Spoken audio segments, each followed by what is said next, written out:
great start. We're gonna have Welcome to the pod.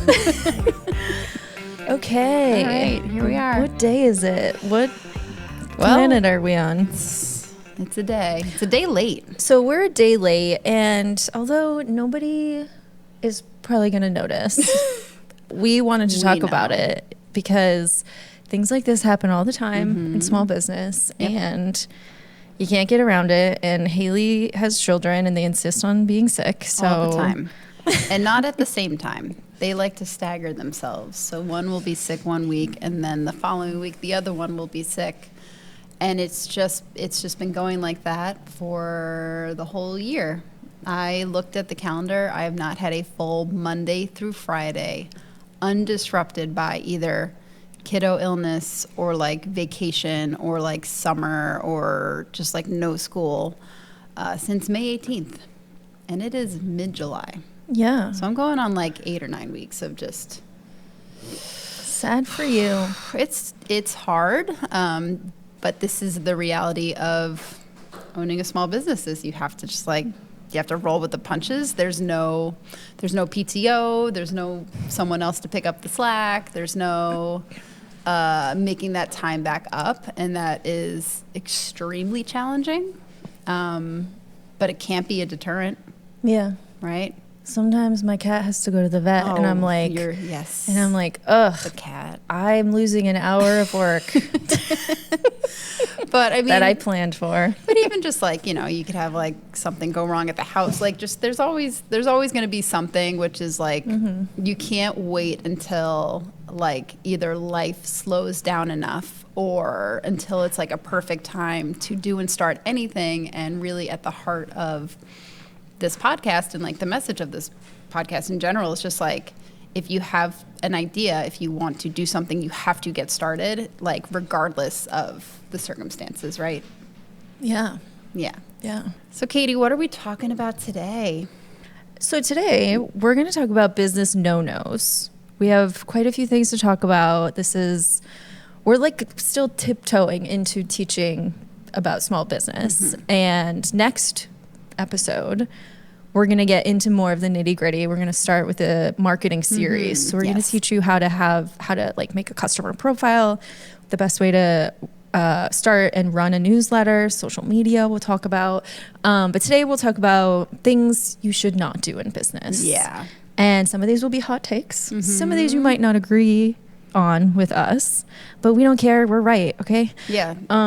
But we say goes. So deal with it. The first one on this list is pity marketing. This is such a hot topic. I think it is whenever I've posted about pity marketing, I think that's the most flack I've gotten in response from people following me. Like people have unfollowed me on social media in response to me saying like, please don't pity market to your customers. I feel like maybe I just wasn't paying attention, because I've definitely have brought it up, and it is definitely like a hot topic. It's funny like how many people absolutely hate it, and it's so like it's such a turnoff. So which is why it's so funny that people still do it. Yeah, because it's so obvious that it's like just not the way to go. Like if I ever even sort of think I've even kind of done something akin to pity marketing, I'm like, I want to like throw up. I'm like, oh no, I didn't mean it. I was being, self-deprecating. Like I didn't mean it. Sometimes when I say shop small, it's important, I think, oh my God, was that pity? Yeah.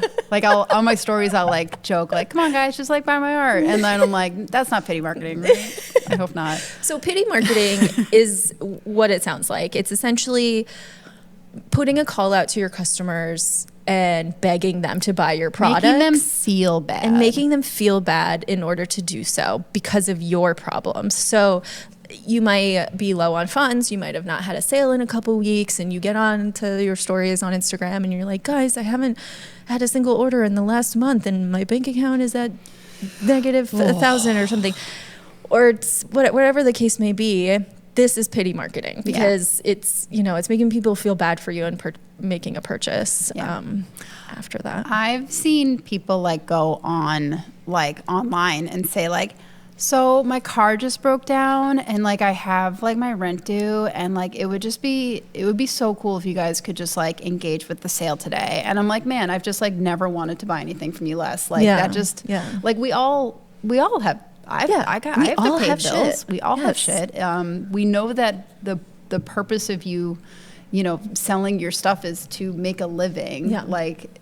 But to like layer on the like, please buy for me because I didn't like plan my life properly. Just like, it's just such a turn off. I know that might sound kind of mean and cruel, but it's just like, it just does not work. No. It doesn't get people excited about your stuff. And it's also not effective. So the reason you wouldn't want to do it is because it's not sustainable. It might get you like a one-time burst of sales. It might work once, but people catch on, and eventually they're going to be like, wow, this person is just like, just begging for it just doesn't look right. It's too cringe.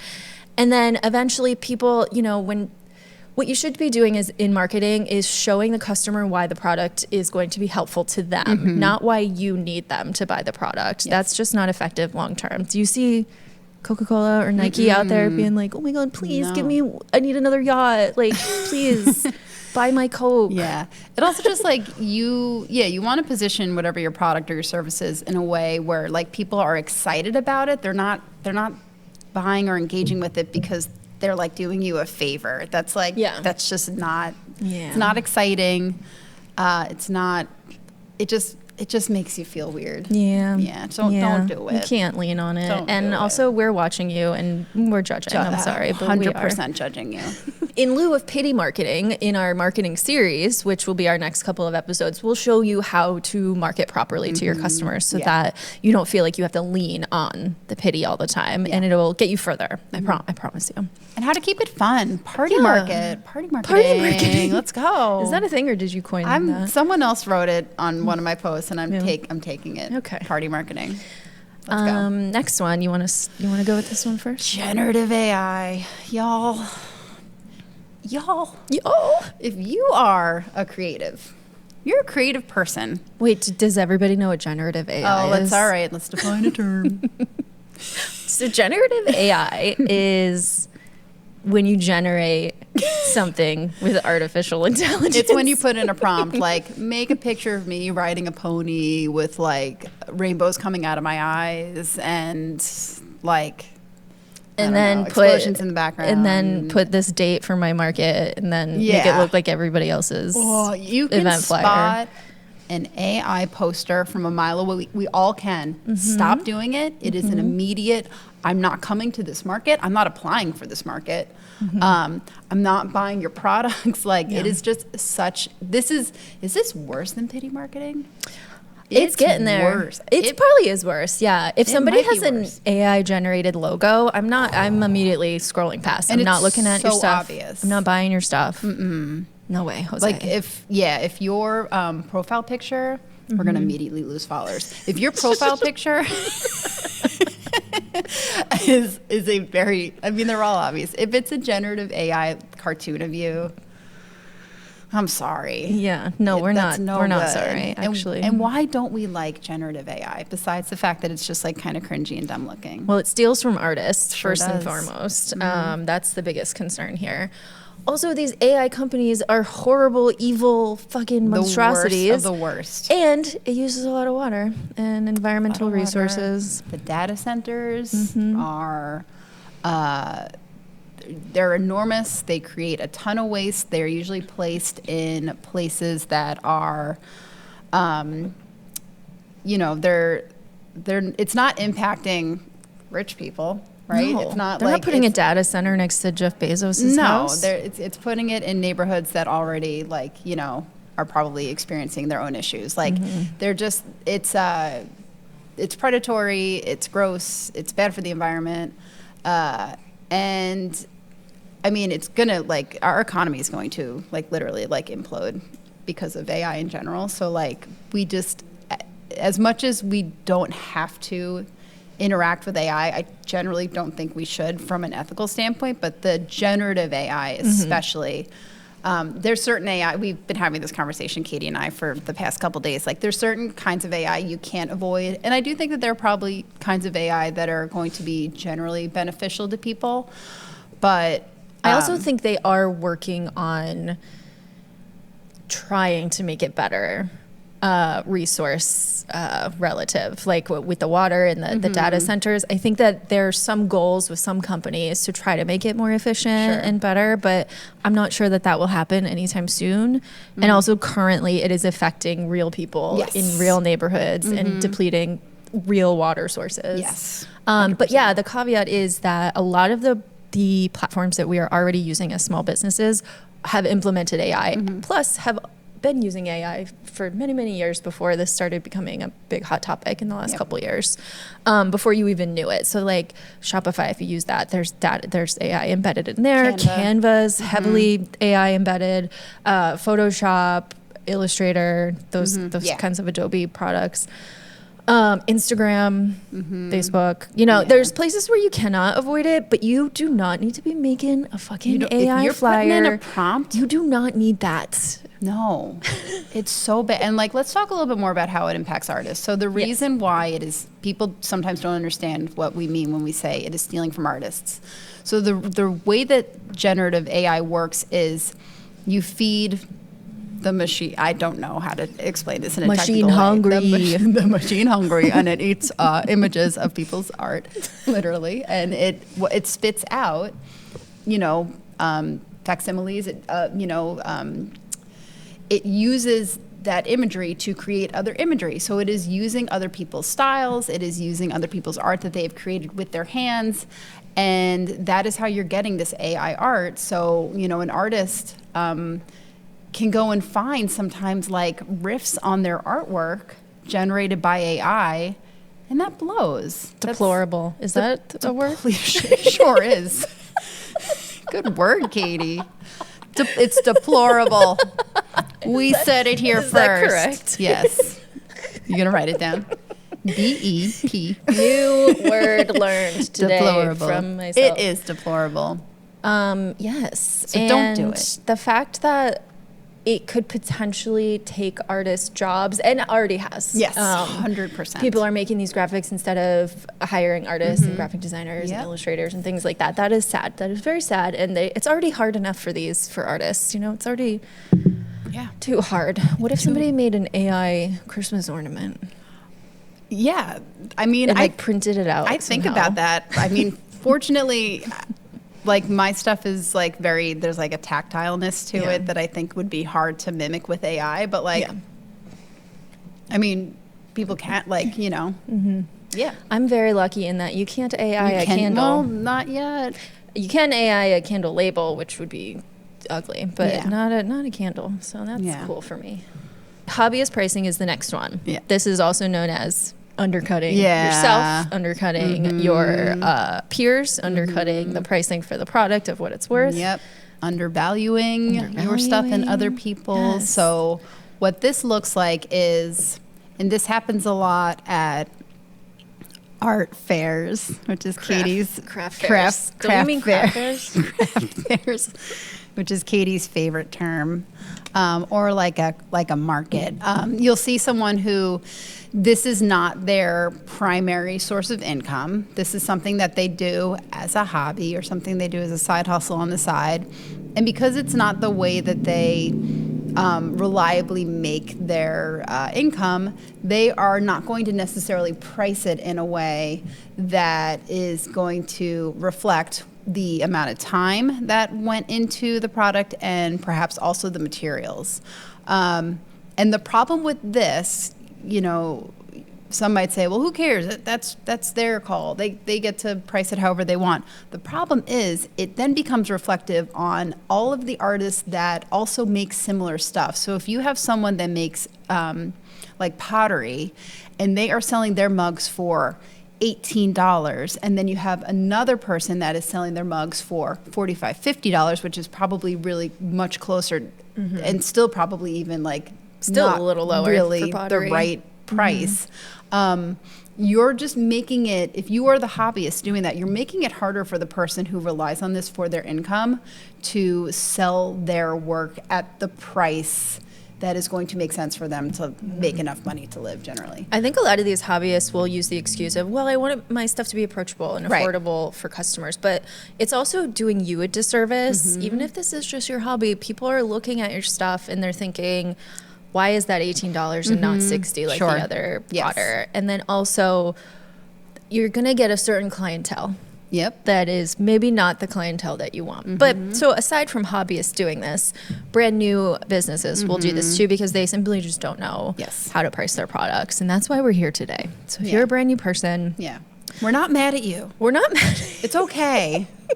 We're only going to be mad. You're not in trouble. You're only in trouble if you've used AI to make your logo. And if you don't listen to us from here on out. First listen to us. Don't take the advice and do something with it. So do research on what your the competitors in your industry are selling their prices at, and you want it to be comparable. It doesn't have to be literally the same. So you're going to do that, and you're also going to count up the cost of what it takes to make the product, add in your labor, because that is absolutely a necessity. Yes. And then what else? So that's overhead, labor, add in all your shipping costs. By shipping costs, I mean like the cost to get your supplies. Don't forget that cost. So don't just add up like what a jar costs to make a candle. You have to add in what it costs for you to pay for the shipping to get those jars. Yep. And then your labor, and then you're going to look at your competitors and you're going to develop your pricing from there. And then also for my product makers, do not forget to price including wholesale, because one day you're going to want to do wholesale. You're going to want to sell your products to stores. And if you don't start pricing your products like this now, it's then going to be way more harder. Yes. Way more harder down the road. Don't make your life harder. More harder. More hard. Don't do it. And maybe we'll have a whole episode about wholesale, so I can go into wholesale pricing. But that can be for another time. Just price your stuff correctly, please, and pay yourself. Also. And you don't need to you also don't need to justify your pricing if people don't like the cost of something. If you're new, you're going to start to come across this where, especially in person at a market, people are going to make comments to you like, this is too expensive. Yeah, this is too expensive. Or they'll pick something up, they'll come and they'll be ready to pay for something, and then you tell them what it costs, and they'll mouth agape, jaw drops, like, okay, I'm going to put it back. And like, they might make a comment. That's not your customer. Yeah. That's not what they mean is that they do not want to spend the money on Right. that. It's too expensive for them. It does not mean that the product is too expensive. Correct. Because you have a target market. You're going to sell your products to that target market, and they are not going to see it that way. Yeah. I've upped my prices 4 times since I started my business about 18, 19 months ago. I was way underpricing them to begin with, mostly because I was brand new to making that particular product, and just really hadn't figured out exactly what was going into it yet. And I remember talking to you, and I was like so scared to up it by $5. I've upped it by $15 for most of them at this point, and they went from 25 to most of them are now 40, and people buy them. People still buy them, and I now get to make less of them. Yes, and you're selling them to the right people. More money or the same amount of money with less work, and it's less stressful for me, and I'm closer to actually making a full living with this. So you do yourself such a disservice when you for too long underprice, and you will piss off other artists, and other artists are your friends. Yes, they're your colleagues. They're in it with you. It's a community. I have a story to tell about this. Oh, let's go. Do you remember Francis? Do I remember? Am I supposed to remember Francis? Maybe not. So about 2 years ago, maybe a year and a half ago, on May Day. I remember this. This was funny. This was really funny. I have just Yes. doxed this person, but perhaps it won't matter. So they're not listening to this. Maybe we'll cut that. They're definitely not listening to this. So this person comes into my DMs. I had a sale this week by chance. I didn't know it was May Day, even though it was May 1st. I I didn't know. I'm not paying attention to that so much. So they come into my stories and they're like, their first message was very polite, but it was like, for the love of God, on this May Day, please consider lowering your pricing because even with a 20% sale, your candles are unaffordable. And so I responded politely for my first message and was like, oh, unfortunately, this is what it costs. I shouldn't have said unfortunately, but it was just like, this is what it costs to make the candle. If I made it any less, I'd be giving it away for free. And they doubled down for many, many messages. They were just like, you're embarrassing yourself. You need to be offering your candles for this much money and you shouldn't be taking a cut. And like, it was the weirdest, it was the weirdest conversation I've ever had with somebody in my DMs. And I shared it on stories and everybody agreed, thankfully. But, I just could not believe that they were like, you're embarrassing yourself, they said to me. That's so wild. It's just, and they were like, I worked at a museum, so I know what it means to price a product. Didn't they also say that they have purchased candles from you before and they loved them? I think so. Yeah. And then they shared with me links to other candle makers that they knew, friends or whatever, and they were like, you should price it like these people. So I go to their website. These people are pricing it the same as I do, first of all. So I don't know what she was talking about. And then she claimed like I shouldn't have to spend $100 to get 2 candles on your website. Don't. Not true. Also not true. You don't have to spend. Anyway, this kind of talk, like I will defend the business and I do it. A lot of people will be like, don't engage, just block them. But I do it for the sake of not only myself, but people around me too. Because this person approaching me about this means that they have this viewpoint about other small businesses. And it was just so counterproductive to what small business is. And like, if you want a $5 candle, go to fucking Home Goods. Like that's where they are. Right. Or the dollar store. It's going to be shitty. I promise you it will be shitty. And also, human hands didn't make it. It was like sweatshops in a... like it's China, it's like child labor basement and made with a machine. Good. Katie's candles are so beautiful. Thank you. They're worth every dollar. They and they take forever good. to burn. And they smell good. You made that sound bad. No, well, sometimes I'm like, I just want this candle to be over so I can start my new candle. Yeah. They're really nice. Anyway, anything else to say about pricing? Just like figure out what you want to make per hour, and like you have to factor that in. You have to factor that in. Like literally time yourself making your products. Yes. I have timed myself making, a block of like 10 ornaments, and then I've gone, okay, so like now that how like what would make sense price wise so that I feel like I made enough money for however long that took, and that's generally how I try to price. And it's not crazy, but it's like. Also, it can change over time too when you get employees. I've got 3 employees at this point, so I have to factor that into our products and what we sell our products for in the shop and online, and you have to factor in shipping. And oh my God, it's just endless. Anyway, let's move on. Comparison is the next one. Yeah, compare and despair, right? Yes, yes. Compare. I'm going to put that on a shirt. Despair. Compare and despair. It's the thief of joy, as they say. Indeed, it is. What other cliches do we have? I don't know. Okay. I don't have we ran any. out really quick. Yeah, there's just we had 2. What do you? Comparison. What do you think about comparison? So what I hear a lot of small businesses, like my friends talking about, and I've done a lot, is when they're scrolling on Instagram, they see where the spot that another business is in at a certain point in their business, and they become very jealous. They start to shit talk themselves and kind of think they should be further in their game. And this leads to mental despair, and really for no reason, because you don't know. First of all, Instagram is fake. You don't really know what's going on behind. Except for my Instagram, it's very authentic. I only show the real stuff. But you don't know the struggles. Like you might have come across somebody's page now and they have 100K followers. You don't know what it took to get them there. You don't know how many years they've been in it. You don't know the struggles. You don't know like if they got it funded. First of all, a lot of people will have income from out of nowhere. It's like family money, or like they had a bunch of money and they started a business. Different support. Yeah. You just don't know. So it's really just so pointless. It's such a waste of time. Yeah. And I say that knowing that I will sometimes do this, not as much as I used to, but it's hard not to. Yeah. It's a very human experience to compare yourself to what other people are doing. And I think just like notice that you're doing it, try and name it. I try to, in terms of comparison, like only compare me to me. So trying to keep in mind, like, where was I a year ago? You know, have I improved in the past 6 months? And really just trying to like keep your eyes on like your own game. yes, Right. keep your eyes on your own paper. Yeah. And There's a third one for you. there you go.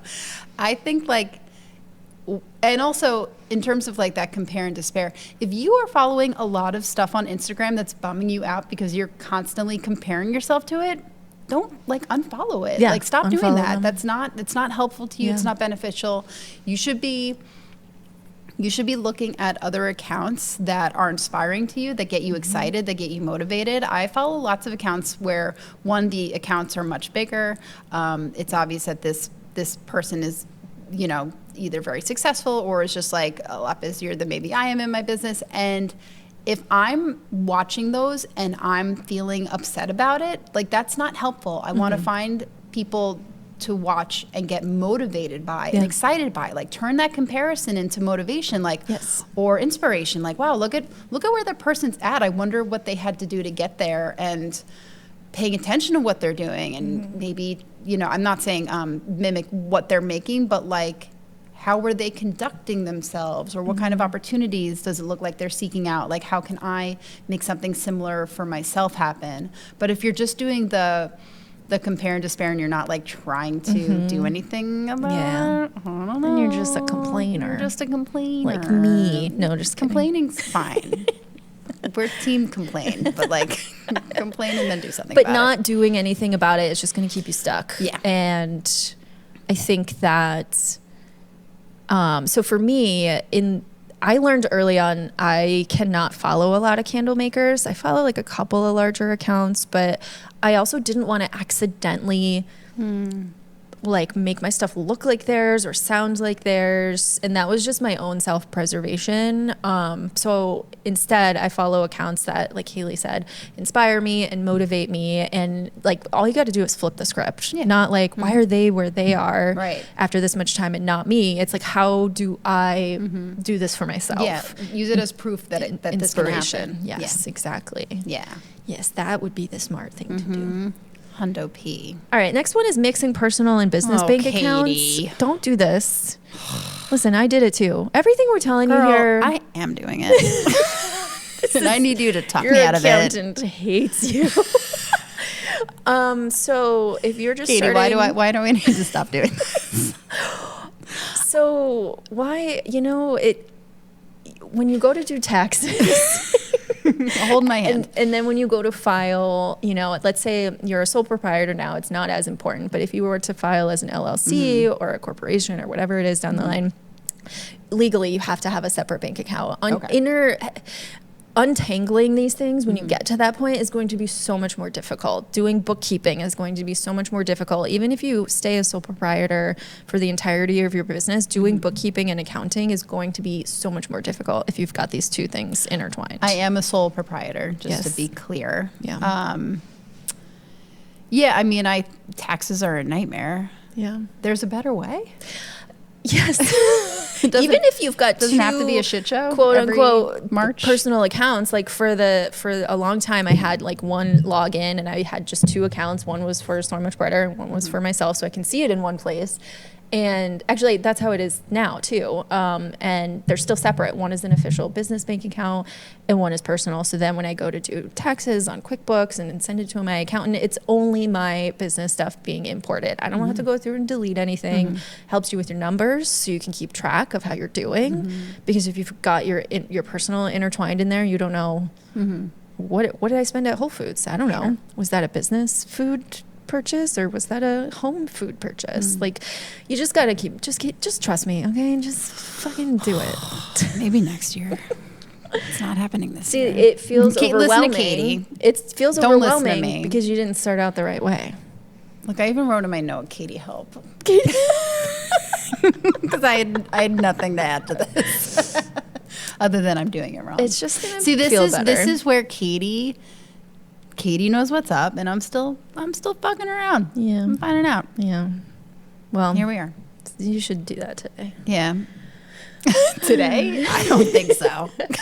Next one on the list is right. not having a goal or a plan. Oh boy. So going into small business, even if you just have one little goal, just make one little goal, have something to work towards. But like starting and like flailing about completely isn't going to get you anywhere. You should be writing down what you want out of the business, where you want to be at a certain time, long-term goals, short-term goals, whatever it is. And make a plan for yourself. That I find that when I have got something written down Monday, Tuesday, Wednesday, I'm going to do this on Monday, and then checking it off, that feels so, what's the word? Validating? Accomplished. I feel very accomplished. Yeah. I think, and you can write down goals and change them. Like it's okay. Like you don't have to just because You're you the put boss. it down. You are the boss. You're the boss. Just because you put down a goal or said I'm going to do XYZ over the next few months doesn't mean that like you're like married to that plan. It just gives you a like starting place so that you start doing something, so that there's momentum. You've gotten the ball rolling. You're not just like flailing about. I'll talk a little bit about like how I either plan or like set goals. So like I have a very seasonal business, obviously with Christmas ornaments. I do sell them year round, but I have to be thoughtful about how I'm going to set up my year in order to have a successful like second half of the year. My business really starts to like take off sales wise in like June, July. Like I'll make like my first half of the year, I might make like a quarter, I think, of like what I'll make for the year. And then the rest, the other 6 months is where I'll really go. This is very typical for most retail, by the way. So for me, like the way that I planned out this year, because this is my first full, this is my second full calendar year, is thinking in terms of like what markets am I going to do? So like I can plan how to get ready for those markets. I'm going to think about certain revenue goals that I want to have. I might think about, for me, like when do I want to release new products? You know, have a goal of like, am I going to release 1 or 2 ornaments a month? Is this month going to be the right time to maybe try and release this one? But just like thinking, like looking at the year, thinking ahead a few months at a time, instead of just like, the start of every week, like, what am I going to work on this week? Like really, even if it has to deviate, and like, I have 2 kids, like my plans change on a dime, as we know. Like at least I have a general idea of this is what I'm going to try and do and accomplish for the year, and then fit other stuff around it. Yeah, totally. I have a huge dry erase board that every year in January I write on it dreamscape for 2026 or whatever year it is. And then I write down everything that I wanted, like big picture stuff that I want to accomplish that year. And that way I can see it. I got it very big so that I could see it anytime I like walk into the room, and it kind of floats, just like leans on the floor on a shelf. But it floats around, and every day I can see it, and I'm like, oh yes, did that. And then I can cross it off and be like, hell yeah. And then, no big deal if it doesn't happen. I will either decide I didn't want to do it after all, or it wasn't meant to be, or I'll shift it over to the next year. But I find this to be very helpful for my year-wide like scope of looking at the year.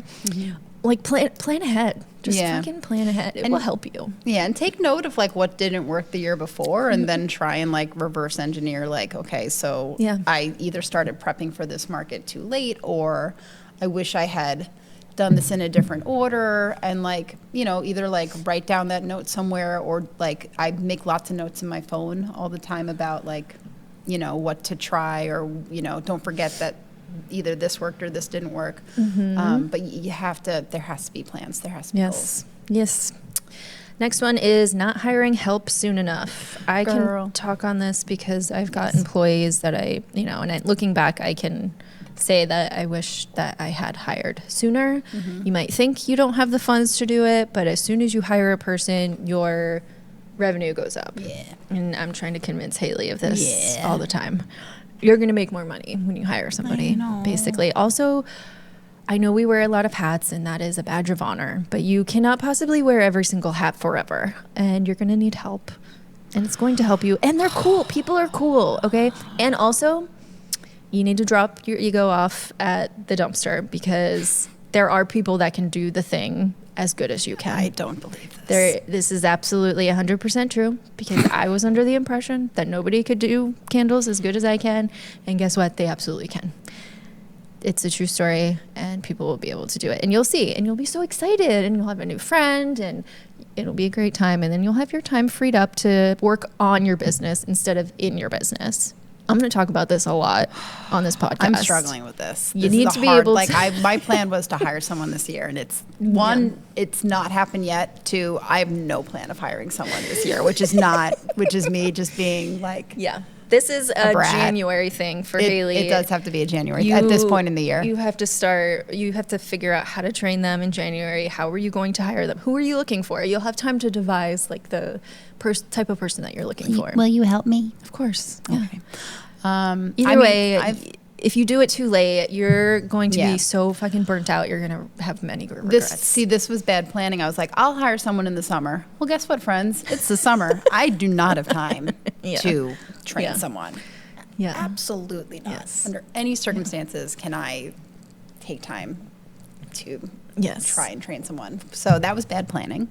So ideally what will happen is come January, try and find someone. And, you know, what's tough for me and what I think is probably tough for a lot of small business owners like me is like, I don't need someone to work 40 hours a week, right? Mm-hmm. So it's hard to find someone that is going to reliably be available to maybe only work with me 8 to 15 hours a week. They're right? out there. But they are out there. It exists. And, you know, we do have like the sort of the luck of, we live in an artsy town with a lot of like art students. Mm-hmm. And I just need to like get out of my own way and suck it up and just accept that I'm going to have to pay someone. I'm going to have to train someone. I'm going to have to figure out where they're going to do their work, which is another hard thing. That's probably one of my biggest We'll things. figure it out. We'll figure it out. I will say that there's no way Soy Much Brighter would be where it's at today Of course. without No, I know employees. that. Yeah. The reason for the growth and the reason I can maintain a brick and mortar store and the reason I can have a podcast is because I have 2 shopkeepers and a candle maker. Yeah. And they're holding down the fort as we speak. And they're cool. While I'm doing this. And they're so cool. You found cool people. Luckily. I mean, it's not always going to be easy. I had, we've had not a great time 100% of the time with employees. You've got tribulations throughout business no matter what it is, and it's going to be difficult sometimes, but you're going to luck out most of the time. And I just cannot speak higher of hiring employees because they're so great. No, I know. I've managed staff before in other positions.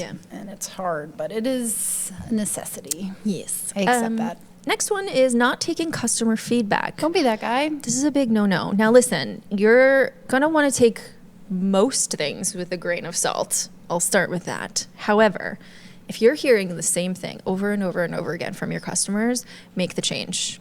Do something different. Listen to them, because this is your customers that are telling you this over and over again. That's your target market.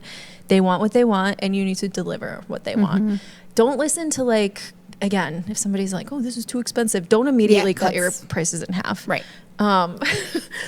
And so this is only if you hear this over and over multiple times. Don't just listen to one person, because most of the time, actually, it's going to be a lot of fluff and things you're not going to be interested in. Sure.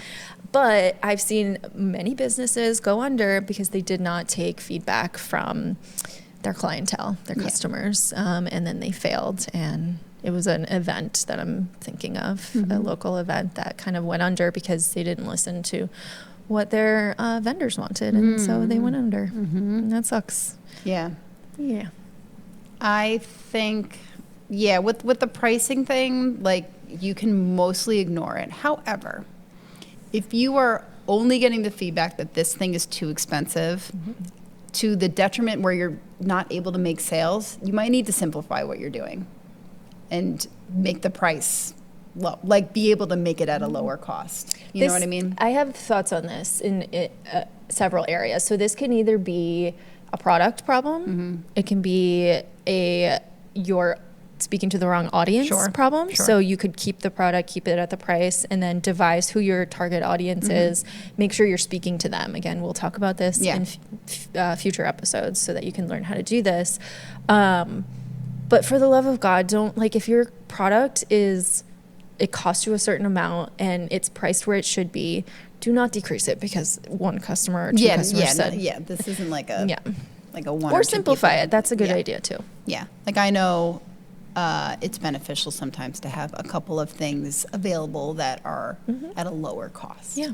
So that's one way to like maybe sort of like meet that feedback is Sure. to A lower cost, offer something else. a lower cost item that's different from the Yes. other. So like, for instance, with candles, I've got small candles and I've got large candles. Large ones could be like in their 30s and $40 range. The small ones are in the $10 to $15 range. But that's the cost that it makes, that it cost. Oh gosh, that's what it costs to make them. Yeah. You got that. I'm still not underpricing them, but it's still like something that's on the lower end for people to try out the candles, and before they invest in the larger one. You know? Next one is having constant sales. You don't want to keep having sale. You don't want to keep putting your product on sale. Yeah. Like consistently month after month. You can't. This devalues your product.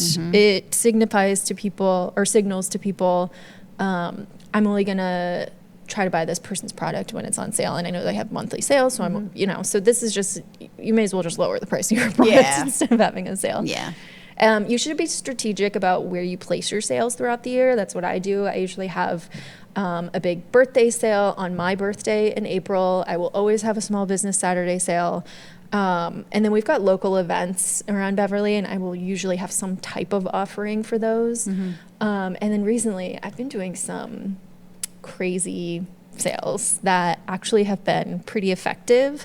But again, the idea is that you're not doing these so frequently. So last year I did BOGO for life.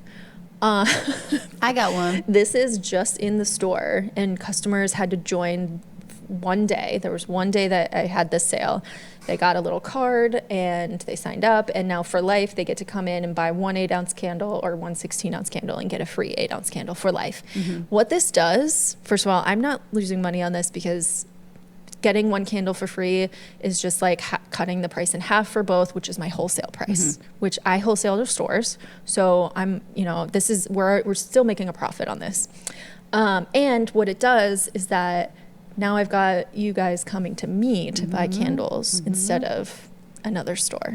So actually my average order value is increasing and my yearly revenue is going up because of that. I remember because I had like a family party to go to that day, and I was like, hold the presses, guys. We're not leaving until I can go to Katie's shop and get my little BOGO card, because I have to go in person, because even I don't get any special privileges. Yes, you do. Not on BOGO day. Katie's like, get your ass in here. So, but it was cool. A lot of people were like waiting to like get in there. So it was just like it was effective. Yes, it was very effective. We had an amazing sales day that day, and people come into our store to get their candles now instead of other people's stores. So really, to me, this is a genius marketing sale. But you don't want to do this every month. No. And it is okay if you don't have the margins to have sales like that to not do it. Like I can't do that with mine, because mine is a much more like labor intensive handmade thing. So I don't do a lot of sales. I'll do them occasionally. Like I did a birthday sale. I'll do like a small business Saturday, like free ship. Like I'll do like little things like that. And the occasional sale, I don't do a lot of them. I try and do other things instead.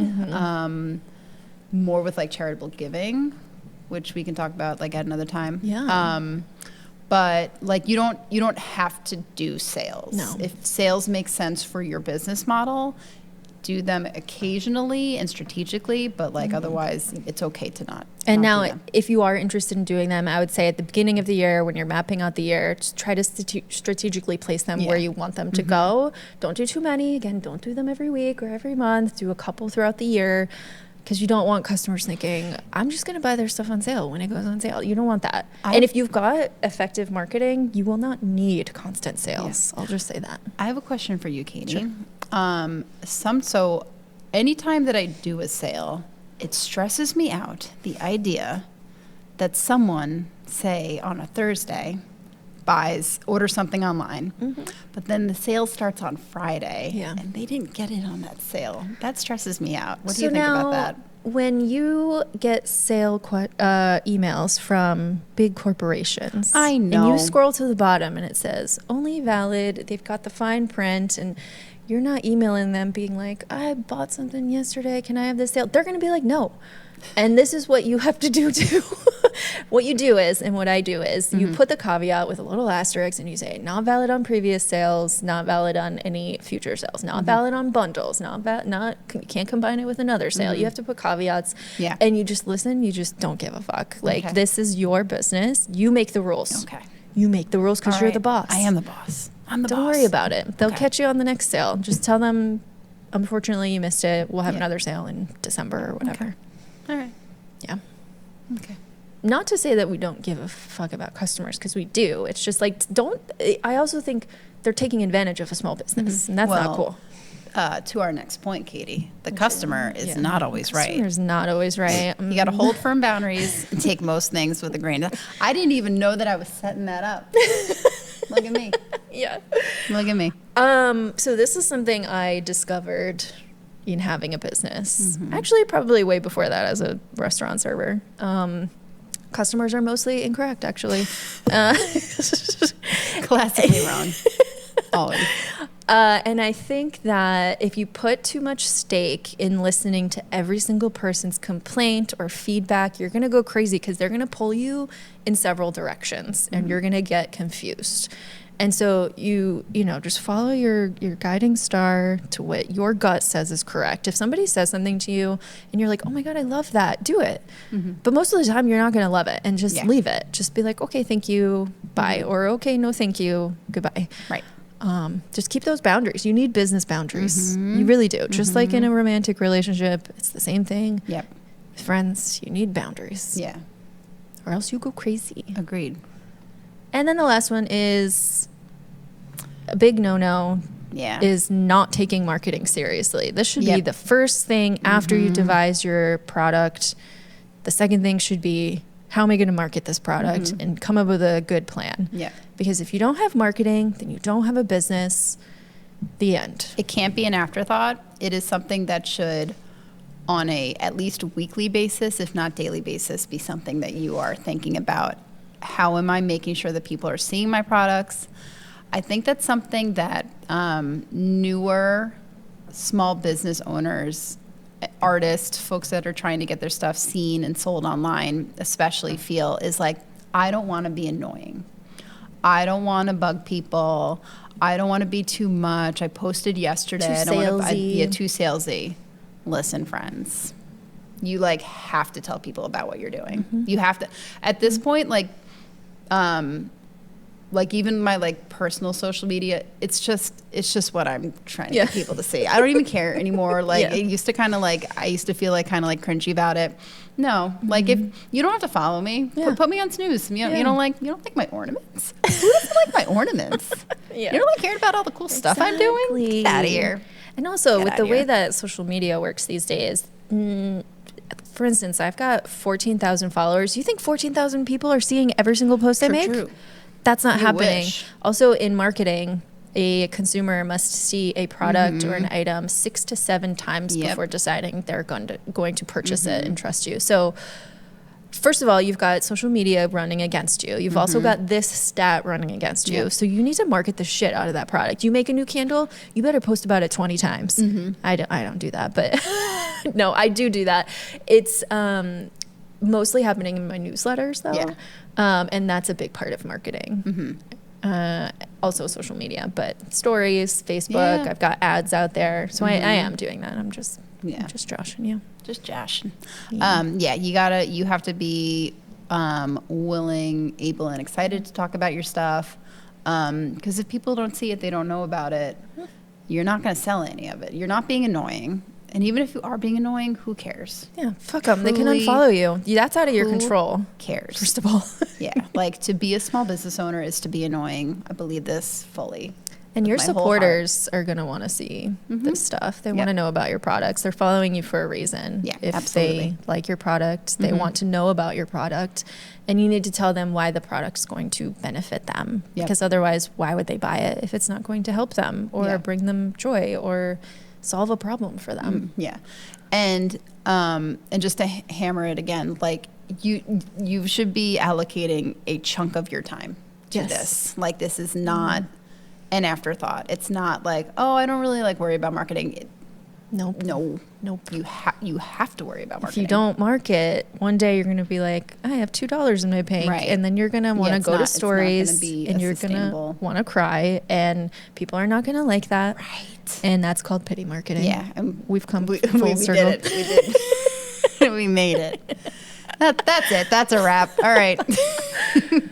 Anyways, We any did final it. thoughts? Well, I'm excited to get more into marketing and talking about strategies and stuff. But Yeah. we're gonna make you guys wait on that. Yeah. 2 weeks, unless her kids get sick Yeah.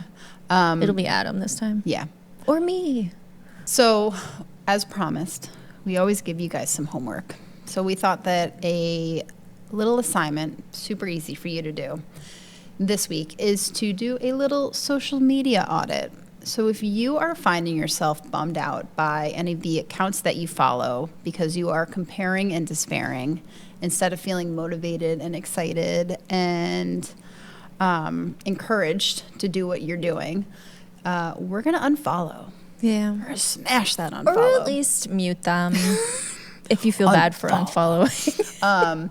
Yeah, don't take an honest look at your socials, and if any of it is bumming you out, consider maybe snoozing for a little bit and seeing how you feel when you're not looking at them, and then try and seek out accounts that make you more excited and that are encouraging and motivating. Yeah. Or just simply try to flip the script. Yeah. Instead of telling yourself, oh my God, I'm a failure. Be Yeah. like, how can I do what they're doing? Right. And what can you do today to take the first step to make that happen? Yeah. Because, in order to have a business, you got to do work. Yeah. You got to do stuff. Unavoidable. Yeah. Simply must But be it's doing things. fun. It is fun. We love it. Yay. Okay, we're done here. All right. Bye. Bye. I'm so nauseous. So hungry.